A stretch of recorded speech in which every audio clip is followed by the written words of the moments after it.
today we're gonna make a tornado in a jar. We need some water, a clear jar, and some glitter, and just soap. Let's open the jar.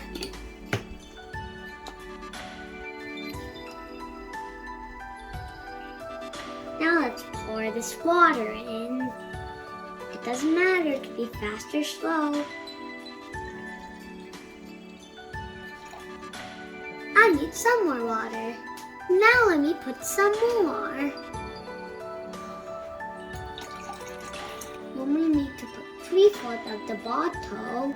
There's enough room for the water to spin. A squirt of this soap.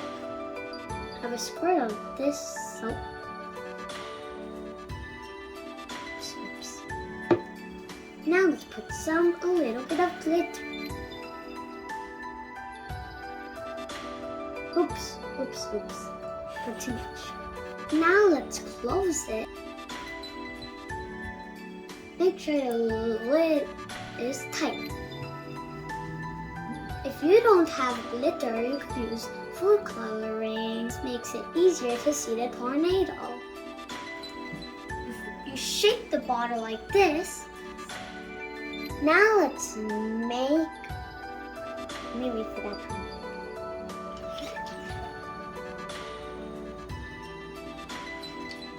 This is called by inward facing roll. You see the tornado, guys? Now let's try a little bigger jar. Look at that big guy. He comes. Whoa. That's how the tornado looks. This is caused by an inward facing force. Hold the water to the center to make a circle. This is called centripetal force. Stir in the bottle is caused by the water toward the center of the bottle. And vortex. You could try experimenting with more water or less water and see what happens. To get a real tornado, go into the basement. If you don't have a basement, then go to an inside room with no windows. When you're in the car, make sure you get out of the car.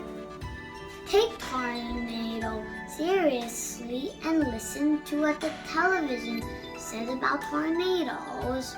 If a television or the radio says that there's a tornado watch, then it means a tornado is coming nearby. You talk about tornado safety with your family and make a plan. I hope nobody gets hurt at a tornado. Be safe. Bye. Ciao. That's all for today. Ciao. Bye.